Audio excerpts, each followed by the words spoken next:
Now we start hydrodynamics. Hydrodynamics.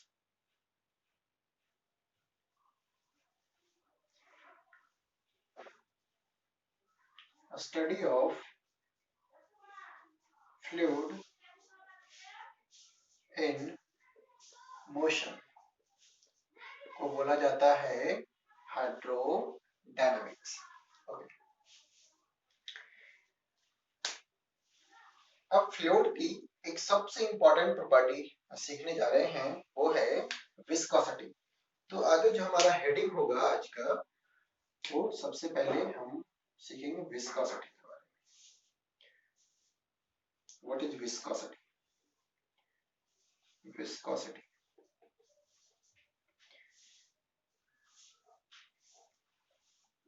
ठीक है, तो आइए मैं आपको सिखाता हूँ कि विस्कोसिटी क्या चीज होती है। बोले तो विस्कोसिटी क्या है? तो फ्रिक्शन इन फ्लूइड। आपको मैं रिमाइंड करा दूं कि हमने एक कॉन्सेप्ट सीखे थे फ्रिक्शन के बारे में। यहाँ से कंपेयर करके सीखना आसान हो जाएगा। तो फ्रिक्शन के बारे में हमने क्या कॉन्सेप्ट सीखे थे कि जब भी दो सरफेसेस के बीच में, वो भी सॉलिड सरफेस, यहाँ सरफेस से क्या मीनिंग है? सॉलिड सरफेसेस के बीच में रिलेटिव मोशन होता है या होने की टेंडेंसी हो, तो उस सिचुएशन में फ्रिक्शन इन्वॉल्व हो जाता है, फ्रिक्शन आ जाता है। ठीक है, तो ये दो ऑब्जेक्ट हैं, अगर इन दोनों के बीच में कोई रिलेटिव मोशन हो रहा हो या होने की टेंडेंसी हो, तो उस सिचुएशन में फ्रिक्शन फोर्स आ जाती है। ठीक है, यहाँ क्या हो रहा है कि दो सॉलिड सरफेसेस है, यहाँ का मॉलिक्यूल है ना, और इसके मॉलिक्यूल में एक तरीका का अट्रैक्शन है, एक तरह का बॉन्डिंग बन जाती है जो रिलेटिव मोशन को अपोज करती है। और अगर आपको इस पे स्लाइड कराना है, रिलेटिव मोशन हो, तो इसके लिए नेसेसरी हो जाएगा कि इनके बीच में जो बॉन्डिंग हुई है वो ब्रेक हो। ठीक है, और जो मॉलिक्यूल है यहाँ का, वो मॉलिक्यूल यही रहेंगे, बट इनके बीच में जो बॉन्डिंग बन जाती है, वो बॉन्डिंग ब्रेक हो जाती है और इनके बीच में रिलेटिव मोशन होता है। ठीक है, बॉन्डिंग ब्रेक होते जाती है और एक ऑब्जेक्ट दूसरे के ऊपर स्लाइड करता जाता है। फ्लूइड के केस में सुनिए क्या हो रहा है। अगर ये फ्लूइड है, बिल्कुल मैं वैसे ही कंपेयर करके आपको सिखा, ये फ्लूइड है और सोचो इसके ऊपर कोई बोट है।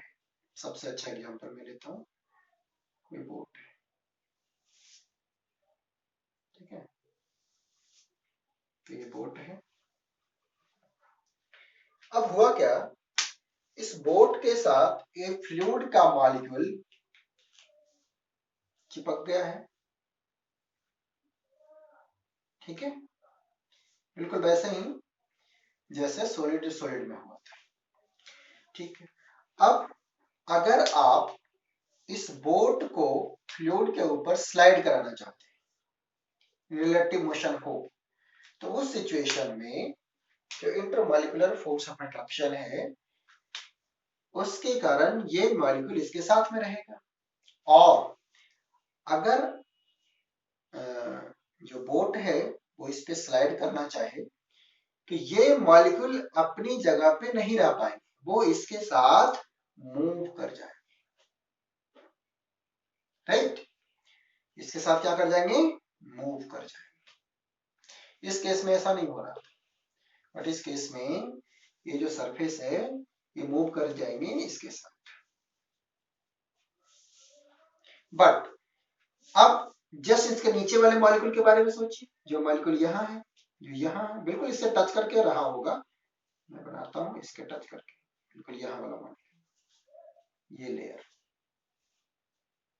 ठीक है, इसके बारे में सोचिए। तो अब बताओ, इन ये जो मॉलिक्यूल हैं जो जस्ट इसके कांटेक्ट में थे, इसके साथ स्लाइड होना चाहेंगे, क्लियर है, क्योंकि ये लिक्विड है तो बॉन्डिंग जो इनके मॉलिक्यूल के बीच में है वो उतनी मजबूत नहीं है जितना ये सॉलिड और सॉलिड के बीच में है। तो ये मॉलिक्यूल अपनी जगह को छोड़ देते हैं, जैसे ऊपर वाला मॉलिक्यूल इस बोट के जो बॉटम है उसके साथ चिपक गया है और साथ में स्लाइड हो रहा है। बट हाँ, इसमें खासियत यह होगी कि जो नीचे वाला है वो थोड़ी कम वेलोसिटी से जाए, ठीक है, कुछ इतना से। उसी तरीका से जो जस्ट इसके नीचे वाले हैं वो थोड़े और कम से, जो और नीचे वाले हैं थोड़े और कम से, थोड़े और कम से, ठीक है। ऐसे मैं अगर जो कलर चेंज कर दूं तो आपको ज्यादा क्लियर हो जाएगा। मीन्स फ्लूइड के केस में जब इसके अपर सरफेस पे कोई ऑब्जेक्ट स्लाइड कर रहा होगा तो उससे कांटेक्ट वाले जस्ट नीचे वाले मॉलिक्यूल भी स्लाइड करना शुरू कर देते हैं, और इस मॉलिक्यूल के जस्ट नीचे वाला जो लेयर होगा वो थोड़ी सी कम वेलोसिटी से उसके साथ मूव करता है, उसके और नीचे वाला थोड़ी और कम वेलोसिटी से, धीरे धीरे ये वेलोसिटी कम होते जाते हैं, नीचे में बिल्कुल कम हो जाएंगे, लगभग जीरो हो जाएंगे, रेस्ट में रहेंगे, ठीक है। तो यहां भी इनके बीच में जो दो लेयर, एक लेयर एक दूसरे के ऊपर स्लाइड कर रहे हैं, तो इनके बीच में भी फ्रिक्शन होती है, ठीक है।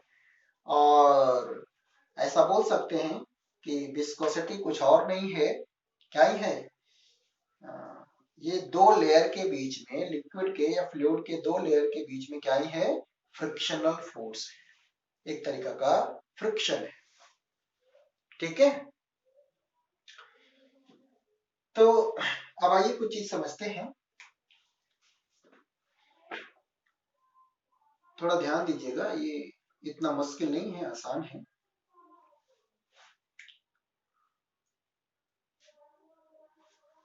अब यहां देखो, जिस तरह से यहां फ्रिक्शन फोर्स क्या कर रहा था, रिलेटिव मोशन को अपोज कर रहा था, यानी कि फ्रिक्शन फोर्स इस सब्जेक्ट पे ऐसा होगा, फ्रिक्शनल फोर्स, उसी तरीका से इसके इस बोट पे जो विस्कस फोर्स होगा वो अपोजिट होगा, ऐसा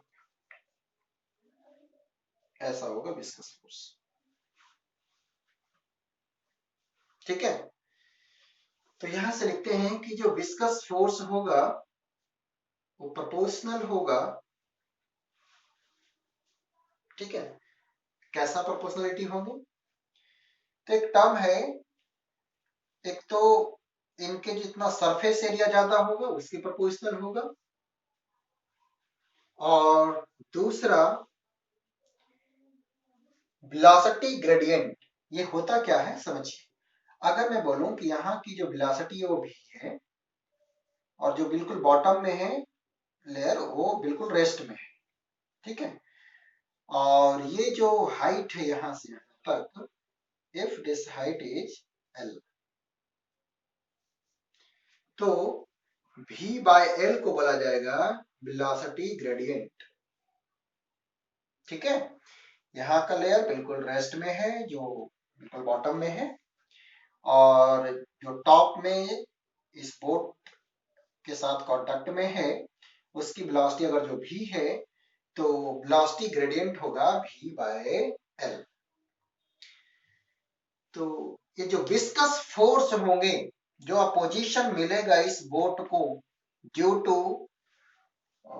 विस्कोसिटी, जिसको हम समझने के लिए बोल सकते हैं फ्रिक्शन इन फ्लूइड लेयर, तो आप ऐसे लिख सकते हैं कि वो प्रोपोर्शनल होंगे व्हाट, ए और लिख सकते हैं कि V बाय एल। अब इस जब प्रोपोर्शनलिटी साइन को हटाएंगे तो कुछ मैं ऐसा लिखूंगा, F is equal to minus eta A V by L, जहां पे नेगेटिव साइन शो कर रहा है कि ये जो फोर्स है वो क्या कर रहा है, अपोजिंग फोर्स है। ठीक है, दूसरी चीज इसे बोलेंगे वेलोसिटी ग्रेडियंट, और इसका नाम होगा कोएफिशिएंट ऑफ विस्कोसिटी, और इस सिंबल को बोलते हैं ईटा। ठीक है, तो ये हो गया, मैं एक करके लिख देता हूं। दिस इज व्हाट, बिल्कुल तसल्ली से समझ लो, इतनी कोई मुश्किल वाली बात नहीं है। कोएफिशिएंट ऑफ विस्कोसिटी, विस्कोसिटी ये है surface area, surface area in contact. ठीक है, और V बाय एल को कंबाइंडली बोलेंगे वेलोसिटी ग्रेडियंट। जो V बाय एल है ना, इसको dV बाय dl भी लिखते हैं।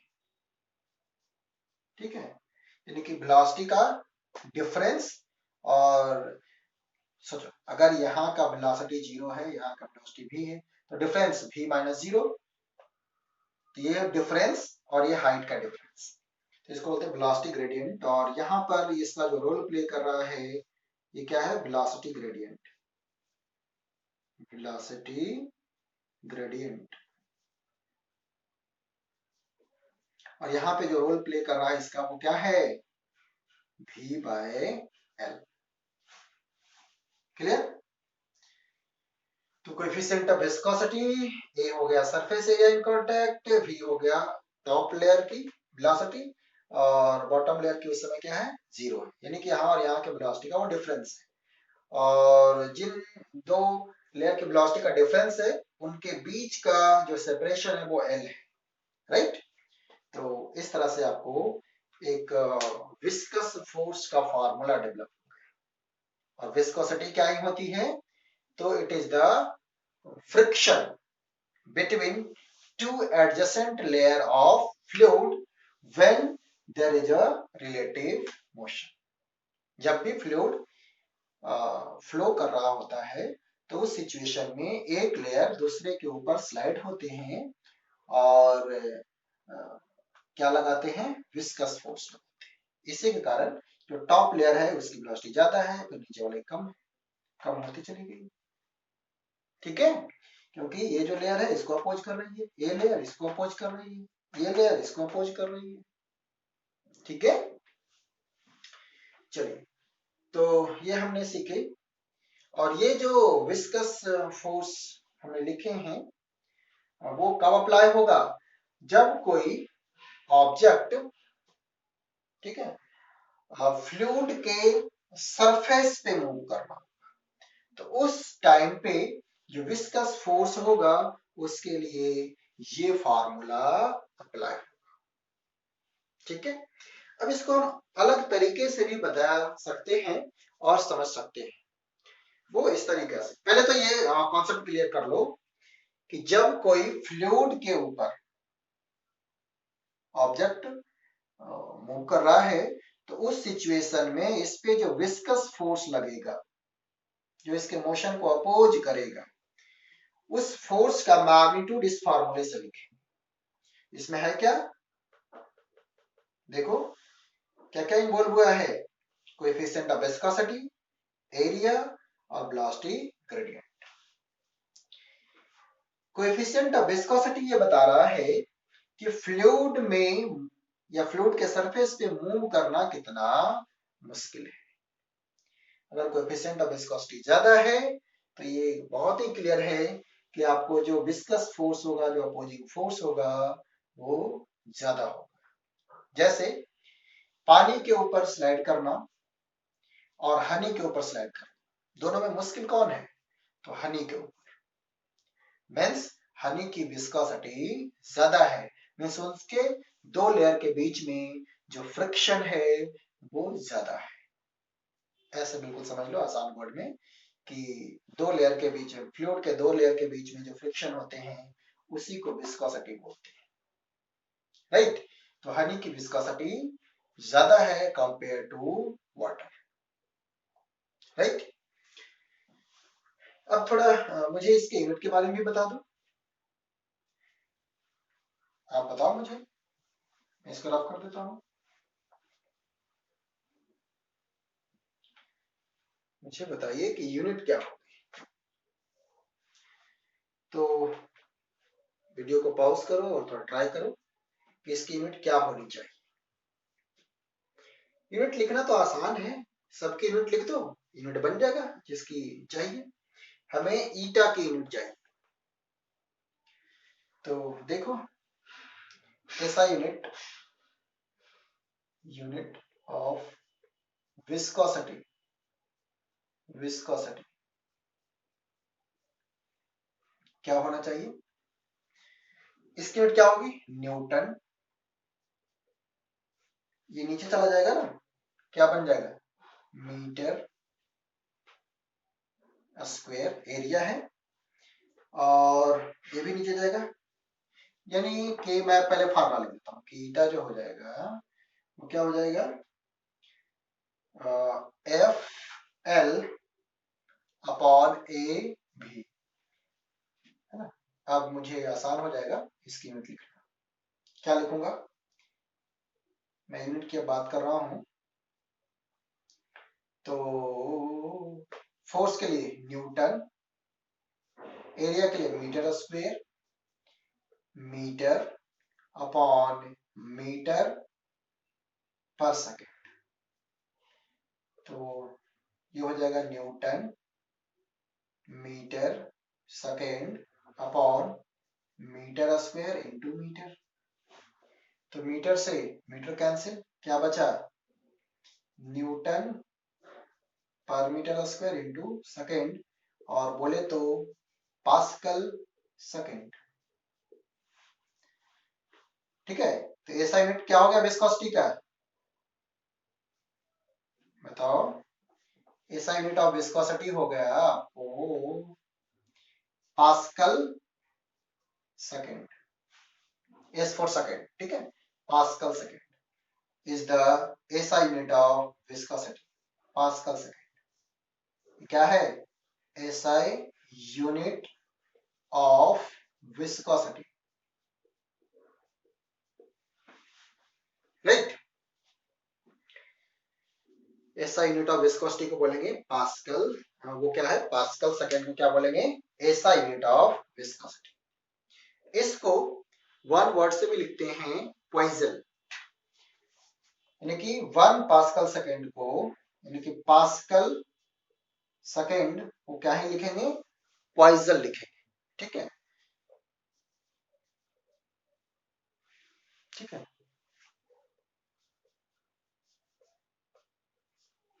पॉइजन,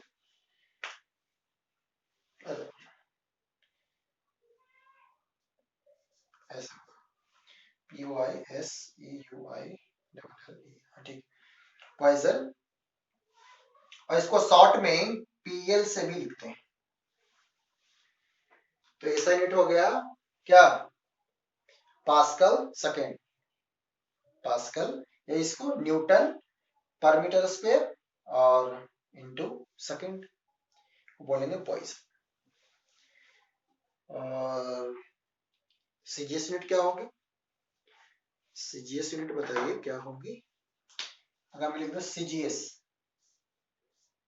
सीजीएस क्या होना चाहिए, तो देखो ये क्या लिखा, एसआई में क्या लिखा हुआ था, ये लिखा हुआ था कि न्यूटन पर मीटर, मैं यहाँ पे ले लेता हूँ, ये क्या लिखा हुआ है, न्यूटन पर मीटर स्क्वायर इंटू सेकेंड को बोला गया है पॉइजन। तो ये हो जाएगा सीजीएस में डाइन पर सेंटीमीटर स्क्वायर और इंटू, चलो मैं ऐसा लिख देता हूँ, dyne centimetre square into second, ये हो जाएगा सीजीएस यूनिट, और इसको बोलते हैं पॉइस, शॉर्ट में। ठीक है, तो सीजीएस यूनिट हो गया डाइन सेकेंड पर सेंटीमीटर स्क्वायर, और ऐसा यूनिट हो गया न्यूटन सेकेंड पर मीटर स्क्वायर।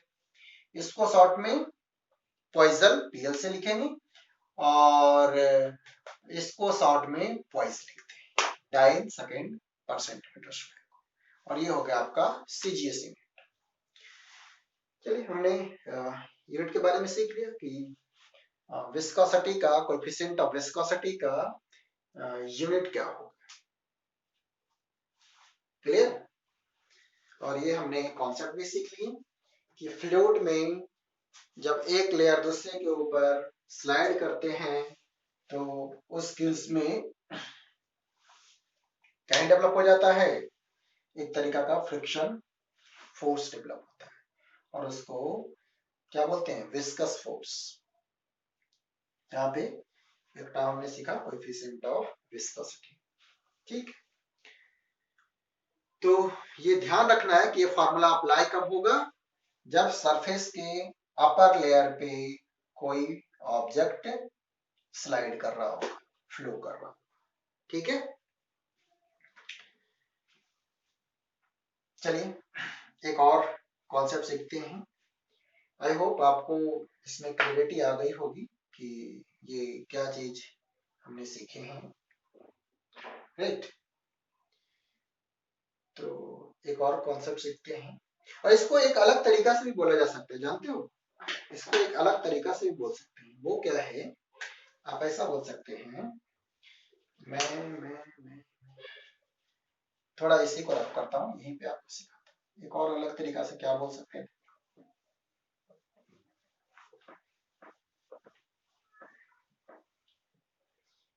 फ्लूइड जो है वो, देखिए अलग तरीका से क्या इसको लिख सकते हैं कि स्ट्रेस, शियर स्ट्रेस। ठीक है, यहाँ पे जो टर्म आ रहा है तो वो आता है कि shear stress F upon A, ठीक है, proportional to rate of shear strain, rate of shear strain, shear strain. ये क्या है, शियर स्ट्रेस है, shear stress proportional to rate of shear strain. देखना यहाँ पे F upon A proportional to rate of shear strain. Rate बोले तो अगर मैं बोलूं कि जो अपर वाले लेयर हैं वो एक्स शिफ्ट हुआ है, ठीक है, टी टाइम में, तो एक्स बाय, समझना मेरे बात को, एक्स बाय टी, और ये नीचे से कितना हाइट है, एल। तो ये कुछ और नहीं, एफ अपॉन जो ए है प्रोपोर्शनल टू, देखना एक्स बाय टी को क्या बोलेंगे, X by T into 1 upon L होगा। तो F upon A proportional to X by T क्या है, देखो डिस्प्लेसमेंट पर यूनिट टाइम क्या होती है, वेलोसिटी बाय टाइम। फिर वही चीज आ गई। अब इस प्रॉपर्टी को जब हटाएंगे तो एक कांस्टेंट आएगा, that is called coefficient of viscosity. ठीक है, v बाय एल। और फाइनली जो अब हम लिखते हैं तो ये माइनस ईटा ए भी बाय, समझा? तो इसको क्या बोल सकते हैं, rate of shear stress is proportional to rate of shear stress. जो यहाँ पर एक तरीके से शेयरिंग हो रही है, अपर लेयर में जो बॉटम के कॉरस्पॉन्डिंग शिफ्टिंग हो रही है, वो अगर किस रेट से हो रही है उस पर डिपेंड करेगा। ठीक है, ठीक है, तो हमने इस तरीके से भी इसको बोल सकते हैं कि फ्लूइड के केस में जो शियर स्ट्रेस होगा वो proportional to rate of shear strain होगा, और यहाँ जो प्रोपोर्शनलिटी कांस्टेंट है उसको बोलते हैं कोएफिशिएंट ऑफ विस्कोसिटी। राइट, ये जितना ज्यादा होगा आपको विस्कस फोर्स उतने ज्यादा। तो यहाँ ये क्या हो गया, विस्कस फोर्स हो गया, coefficient of viscosity, area of contact, v यहाँ की वेलोसिटी, l बॉटम से हाइट। ये l वो है जिन दो लेयर के बीच का आपको वेलोसिटी का डिफरेंस पता है, इसमें कोई कंफ्यूजन वाली बात नहीं। यहाँ बॉटम वाली जो लेयर है और उसकी वेलोसिटी 0 है, यहाँ का v है तो डिफरेंस v हो गया और ये हाइट हो गया l। सो v by l is known as velocity gradient. ठीक है, अब एक और कॉन्सेप्ट सीखते हैं इसमें। मैं इस फिगर को एज इट इज अभी रहने देता हूं और यहीं पे आपको बताता हूं। अब एक और कॉन्सेप्ट सीखने जा रहे हैं, इसको न्यूटन्स लॉ ऑफ विस्कोसिटी भी बोलते हैं। इस फॉर्मूले को एक और कॉन्सेप्ट सीखो, स्टोक्स लॉ। मैं यहीं पे आपको बताता हूं, स्टोक्स लॉ। स्टोक्स लॉ क्या बोलता है कि ये तो हो गया कि जब कोई ऑब्जेक्ट फ्लूइड सरफेस के अपर लेयर पे मूव करेगा, लेकिन जब कोई इनसाइड द फ्लूइड मूव करे, देखना मेरी बात, सोचो मैंने एक कंटेनर, इसमें फ्लूइड है, तो स्टोक्स के कॉरस्पॉन्डिंग स्टोक्स में क्या बोले उनके अकॉर्डिंग देखो, अगर सुनना मेरी बात को, यहां से कोई स्फेरिकल ऑब्जेक्ट है, ठीक है, जिसका रेडियस r है और इसे यहां से ड्रॉप करो, तो जाहिर सी बात है ये फ्लूइड में आएगा और धीरे धीरे करके नीचे जाएगा। तो फ्लूइड इस पे विस्कस फोर्स लगाएगी, राइट, इस पे विस्कस फोर्स लगाएगी और ये जो विस्कस फोर्स होगा वो प्रोपोर्शनल होगा इसके वेलोसिटी के, इसके रेडियस के, ठीक है, और कोएफिशिएंट ऑफ विस्कोसिटी के, राइट।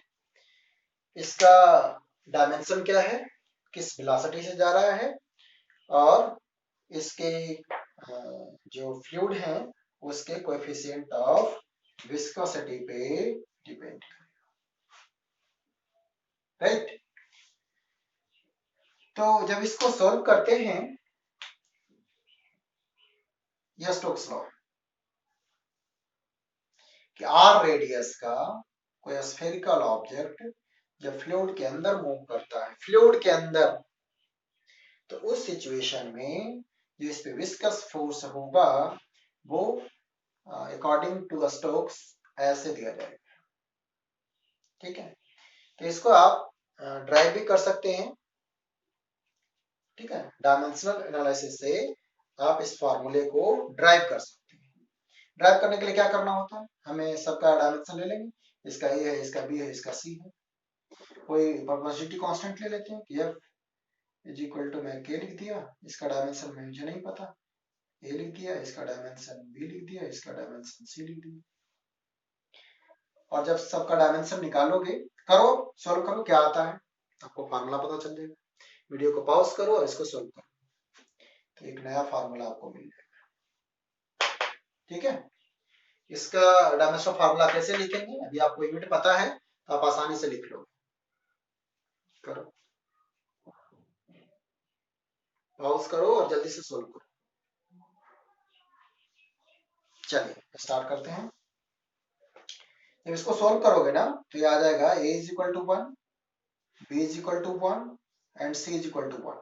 मीन्स जो आपके फॉर्मूले हो जाएंगे f is equal to k eta r v, और यहाँ पे जो k है वो 6 पाई आता है प्रैक्टिकली, यानी कि यहाँ पर जो फॉर्मूला होगा f is equal to 6 pi eta r v।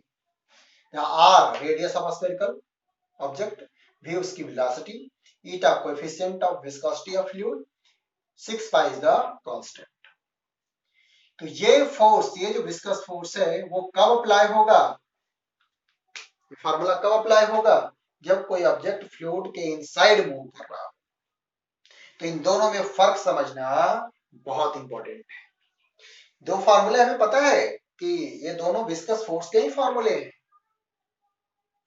But दोनों को अप्लाई कहां करना है ये और भी इंपॉर्टेंट है।